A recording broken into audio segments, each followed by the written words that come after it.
ஆண்டவராகிய இயேசு கிறிஸ்து நாமத்தினாலே உங்கள் யாவரையும் இயேசுவை நோக்கி என்கின்ற இந்த நிகழ்ச்சிக்கு அன்போடு கூட வரவேற்கிறேன். தொடர்ச்சியாக இந்த இயேசுவை நோக்கி என்கின்ற இந்த நிகழ்ச்சியிலே தேவ கிருபையை குறித்து நாம் தியானித்து கொண்டிருக்கிறோம். இந்த நாளிலும் தேவ கிருபையை குறித்து தாவீது ராஜா சொன்ன ஒரு வார்த்தையினுடைய அடிப்படையிலே நாம் ஆண்டவருடைய வார்த்தையை தியானிக்க இருக்கிறோம். தியானத்திற்குள்ளாக கடந்து செல்வதற்கு முன்பதாக ஒரு விசை தலைகளை தாழ்த்தி கண்களை மூடி நம்மை அழைத்த ஆண்டவரை நோக்கி பார்ப்போம்.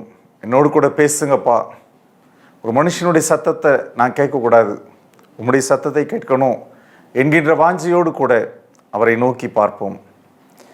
எங்களை அதிகமாக நேசிக்கிற எங்கள் நல்ல ஆண்டவரே, நன்றியோடு உம்மை துதிக்கிறோம், உம்மை ஸ்தோத்தரிக்கிறோம். இயேசுவை நோக்கி என்கின்ற இந்த நிகழ்ச்சியின் மூலமாக ஒவ்வொரு வாரமும் கர்த்தர் எங்களோடு கூட பேசி கொண்டிருக்கிறேன், நன்றி செலுத்துகிறோம். தேவ கிருபையை குறித்து நாங்கள் தியானிக்க கர்த்தர் எங்களுக்கு தந்திருக்கிற இந்த நல்ல வாய்ப்புக்காக ஸ்தோத்திரம். இந்த நாளிலும் ஆண்டவரே, உம்முடைய வசனங்களை தியானிக்கும் பொழுது கர்த்தர் எங்களோடு கூட பேசுவீராக. இயேசு கிறிஸ்து மூலமே தாழ்மையோடு ஜெபிக்கிறேன் பிதாவே, ஆமேன். சங்கீதக்காரனாகிய தாவீது 17வது சங்கீதத்திலே 7வது வசனத்திலே இப்படியாக சொல்லுகிறார்: உம்மை நம்புகிறவர்களை அவர்களுக்கு விரோதமாய் எழும்புகிறவர்கள் என்று உமது வலது கரத்தினால் தப்புவித்து ரட்சிக்கிறவரே, உம்முடைய அதிசயமான கிருபையை விளங்க பண்ணும். இந்த 17வது சங்கீதத்தினுடைய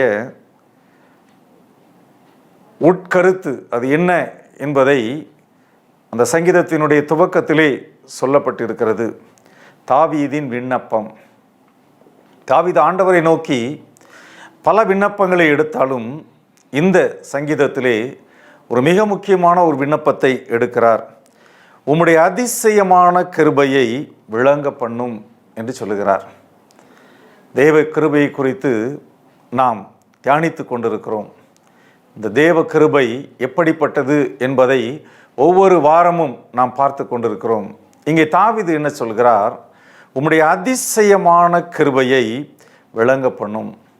அதிசயமான கிருபை, மிராக்குலஸ் கிரேஸ் என்று ஆங்கிலத்தில் சொல்லுகிறார்கள். இந்த அதிசயமான கிருபையை விளங்க பண்ணும் என்று தாவீது ஏன் சொல்ல வேண்டும்?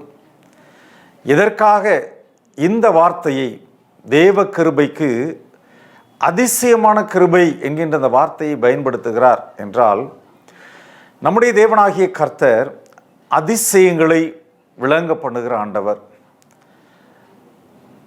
எகிப்து தேசத்திலிருந்து இஸ்ரவேல் ஜனங்கள் விடுதலையாக்கப்பட்டு அவர்கள் வருகின்ற வழிகளிலே பல அதிசயங்களை தேவனாகிய கர்த்தர் அங்கே விளங்க பண்ணுகிறார். ஒருவேளை இந்த ஜனங்கள் தேவ கிருபைக்கு பாத்திரவான்களா அல்லது அதிசயமான கிருபை என்று சொல்லும் பொழுது தகுதியற்ற, அன்டிசர்விங் என்று சொல்லுகிறார்கள்.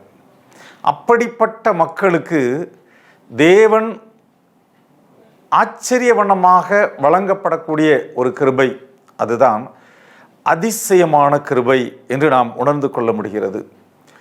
இந்த இஸ்ரவேல் ஜனங்களை மோசே மூலமாக தேவனாகிய கர்த்தர் எகிப்து தேசத்திலிருந்து விடுதலையாக்கி கொண்டு வருகிறார்.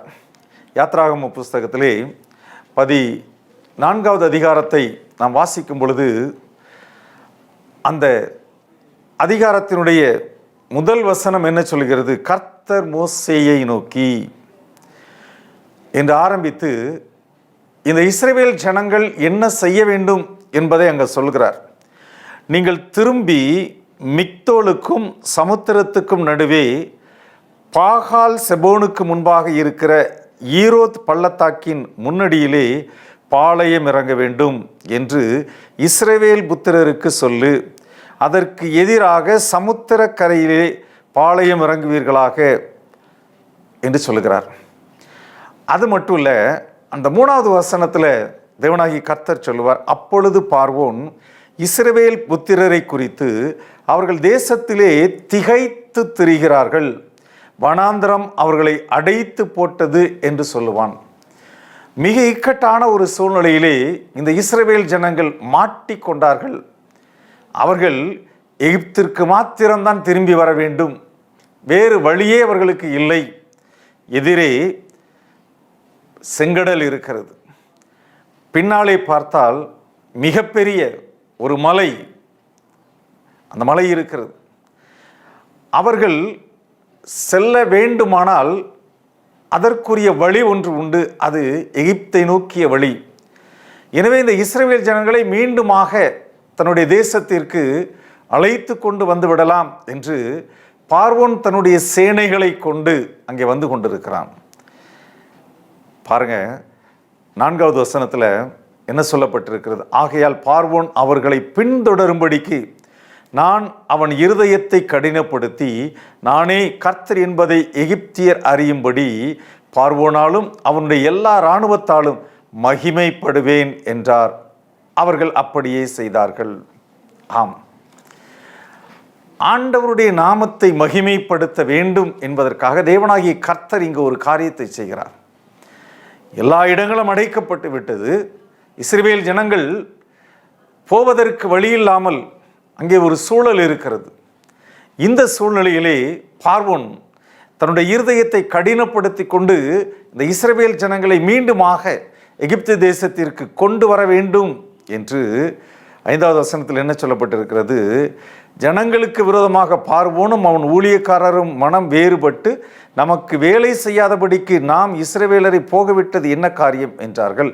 அவன் தன் ரதத்தை பூட்டி தன் ஜனங்களை கூட்டிக் கொண்டு பிரதானமான 600 ரதங்களையும் எகிப்தில் உள்ள மற்ற சகல ரதங்களையும் அவைகள் எல்லாவற்றிற்கும் அதிபதிகளான வீரரையும் கூட்டிக் கொண்டு போனான். எல்லாத்தையும் கூட்டிட்டு போயிட்டான்.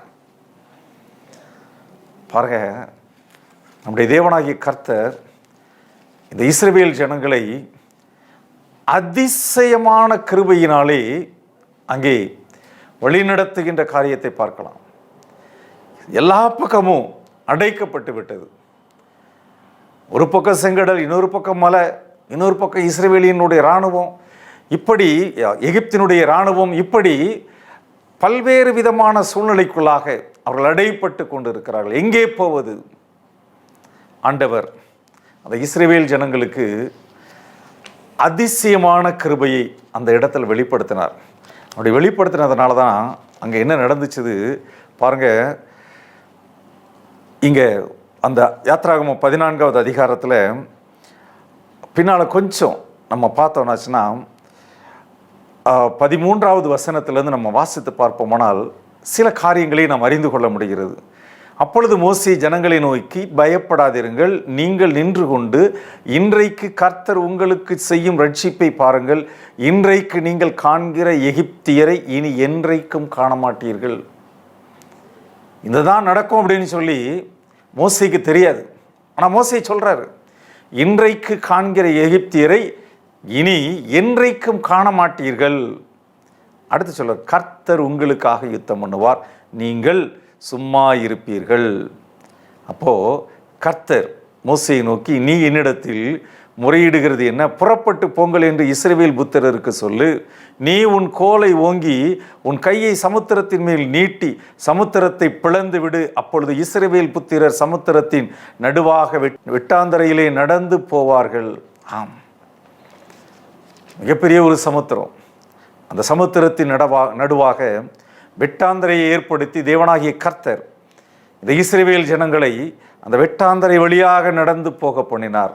அது மட்டும் இல்லை, அதில் கிளைமாக்ஸ் அப்படின்னு சொல்லுவாங்கல்ல, முடிவாக என்ன நடந்தது அப்படின்னாச்சுன்னா 19வது வசனத்திலேருந்து நம்ம வாசித்தோம்னா அந்த கிளைமாக்ஸ் அது இருக்குது பாருங்க. அப்பொழுது இஸ்ரவேலரின் சேனைக்கு முன்பாக நடந்த தேவதூதனானவர் விலகி அவர்களுக்கு பின்னாக நடந்தார். அவர்களுக்கு முன் இருந்த மேகஸ்தம்பம் விலகி அவர்கள் பின் நின்றது. அது எகிப்தியரின் சேனையையும் இஸ்ரவேலின் சேனையையும் முழுவதும் ஒன்றோடு ஒன்று சேராதபடி அவைகள் நடுவில் வந்தது. பாருங்க, தேவதூதனானவர் இப்போ இஸ்ரவேல் அந்த ஜனங்களுக்கு பின்னாக வந்துடுறார். மேகஸ்தம்பம் அதுவும் பின்னால் வந்துடுது. இப்போ எகிப்தினுடைய இராணுவமும் இஸ்ரவேல் ஜனங்களும் ஒன்றோடு ஒன்று சேராதபடிக்கு அது நடுவில் அப்படியே வந்துக்கிட்டு இருக்குது. பாருங்க, அது எகிப்தியரின் சேனையையும் இஸ்ரவேலரின் சேனையையும் முழுவதும் ஒன்றோடொன்று சேராதபடி அவைகள் நடுவில் வந்தது. எகிப்தியருக்கு அது மேகமும் அந்தகாரமுமாயிருந்தது. எகிப்தியர்களுக்கு இருட்டா இருந்துச்சு. இஸ்ரவேலருக்கு அது இரவை வெளிச்சமாக்கிற்று. அது இரவு பொழுதுதான், ஆனால் அந்த மேகஸ்தம்பம் தேவதூதனானவருடைய வழிநடத்துதல் அவர்களுக்கு வெளிச்சமாக இருந்தது. எகிப்தியர்களுக்கு அது இருளாய் இருந்தது, இஸ்ரவேலருக்கோ அது வெளிச்சமாக இருந்தது. அது மட்டும் இல்லை, மோசே தன் கையை சமுத்திரத்தின் மேல் நீட்டினான். அப்பொழுது கர்த்தர் முழுவதும் பலத்த கீழ்காற்றினால் சமுத்திரம் ஒதுங்கும்படி செய்து அதை வறண்டு போக பண்ணினார். ஜலம் பிரிந்து போயிற்று. பாருங்க, அதுக்கப்புறம் 24வது வசனத்துக்கு வந்தீங்கன்னா, கிழக்கு வெளுத்து வரும் ஜாமத்தில் கர்த்தர் அக்னியும் மேகமான ஸ்தம்பத்திலிருந்து எகிப்தியரின் சேனையை பார்த்து அவர்கள் சேனையை கலங்கடித்து அவர்களுடைய ரதங்களிலிருந்து உருளைகள் கழலவும் அவர்கள் தங்கள் ரதங்களை வருத்தத்தோடு நடத்தவும் பண்ணினார். அப்பொழுது எகிப்தியர் இஸ்ரவேலரை விட்டு ஓடி போவோம், கர்த்தர் அவர்களுக்கு துணை நின்று எகிப்தியருக்கு விரோதமாக யுத்தம் பண்ணுகிறார் என்றார்கள். அங்கே நடக்கிற காரியங்களை பார்த்து எகிப்தியருடைய சேனை மிரண்டு போனது. கர்த்தர் இஸ்ரவேலருக்காக யுத்தம் பண்ணுகிறார் என்பதை உணர்ந்து கொண்டார்கள். ஓடி போயிடுவோம் என்று சொல்லுகிறார்கள். கர்த்தர் மோசையை நோக்கி, ஜலம் எகிப்தியர் மேலும் அவர்களுடைய ரதங்களின் மேலும் அவருடைய குதிரை வீரர் மேலும் திரும்பும்படிக்கு உன் கையை சமுத்திரத்தின் மேல் நீட்டு என்றார். அப்படியே மோசே தன் கையை சமுத்திரத்தின் மேல் நீட்டினான். விடியற்காலத்தில் சமுத்திரம் பலமாய் திரும்பி வந்தது. எகிப்தியர் அதற்கு எதிராக ஓடும்போது கர்த்தர் அவர்களை கடலின் நடுவிலே கவிழ்த்து போட்டார். ஒருத்தங்கூட மீதி இருக்கல, எல்லாரையும் கடலுக்குள்ளாக கர்த்தர் அமிழ்த்து போட்டார். கர்த்தர் யுத்தம் பண்ணினார். அதிசய வண்ணமாக, ஆச்சரிய வண்ணமாக கர்த்தர் யுத்தம் பண்ணினார். ஆம், அதிசய கிருபைகளை விளங்க பண்ணுகிற ஆண்டவர் இன்றைக்கும் வாழ்க்கையிலே எங்க போவது, எங்க போனாலும் போவதற்கு வழி இல்லாமல் கட்டையில முட்டின மாதிரி இருக்குதே, என்ன செய்வது என்று திகைத்து கொண்டிருக்கிறீர்களோ, அதிசயங்களை விளங்க பண்ணுகிற ஆண்டவர் உங்களோடு கூட இருக்கிறார் என்பதை மறந்து போகாதிருங்கள். பின்னாலே எகிப்தினுடைய சேனை, முன்னாலே செங்கடல், எங்கேயும் தப்பித்து போக முடியாத ஒரு சூழ்நிலை. ஆனாலும் அதிசயங்களை விளங்க பண்ணுகிற ஆண்டவர் அன்றைக்கு இஸ்ரவேல் ஜனங்களுக்காக யுத்தம் பண்ணினார். அந்த இஸ்ரவேல் ஜனங்களுக்கு விரோதமாய் வந்த ஒருவரும் தப்பி போக முடியவில்லை. செங்கடலுக்குள்ளாக அமிழ்ந்து போனார்கள். கர்த்தர் யுத்தத்தை நடத்தினார், அதிசய வண்ணமாக நடத்தினார். அதுதான் அதிசயங்களை விளங்க பண்ணுகிற, அதிசய கிருபைகளை விளங்க பண்ணுகிற கர்த்தருடைய செயல்.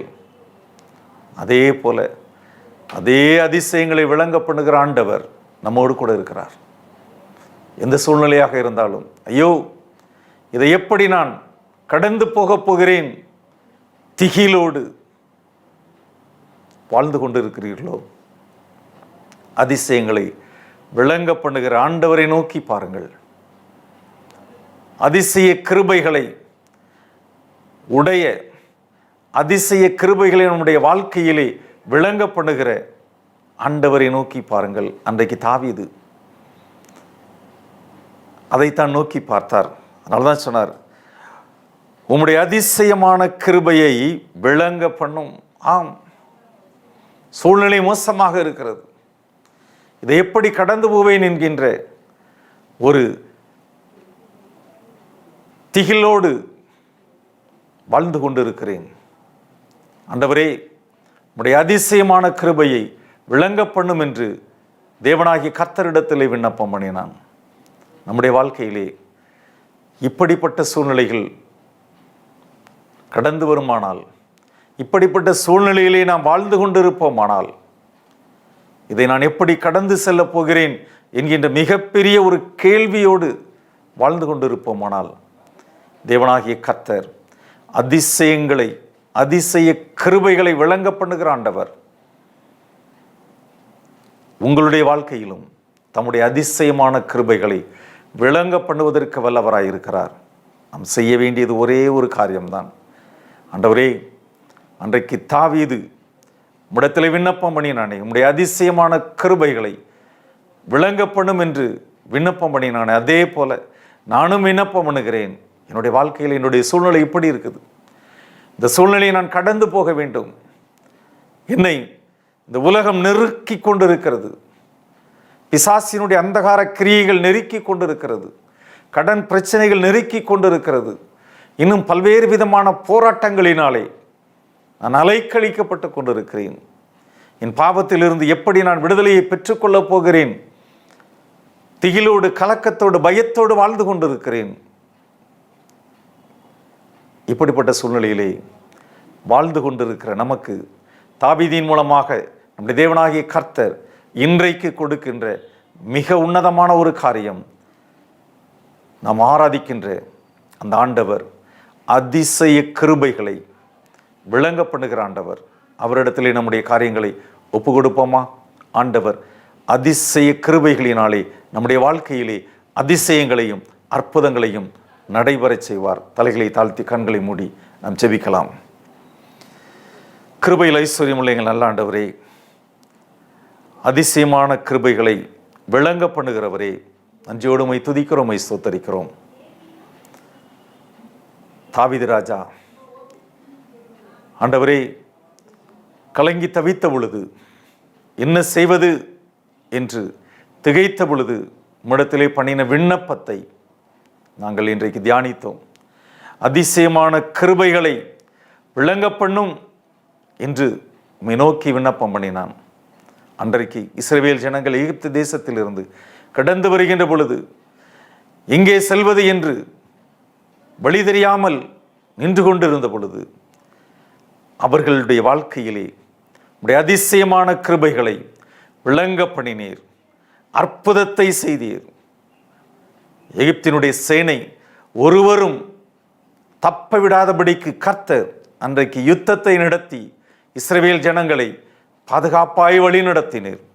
இதோ எங்களுடைய வாழ்க்கையிலும் எங்கே செல்வது என்று தெரியாமல் திக்கி திணறி கலங்கி தவித்து நின்று கொண்டிருக்கிற ஒவ்வொருவரையும் கர்த்தர் ஆண்டவரே கண்ணோக்கி பார்த்து உம்முடைய அதிசயமான கிருபைகள் அவருடைய வாழ்க்கையில் விளங்கத்தக்கதாக கர்த்தர் உதவி செய்யணும்னு சொல்லி ஜெபிக்கிறேன்.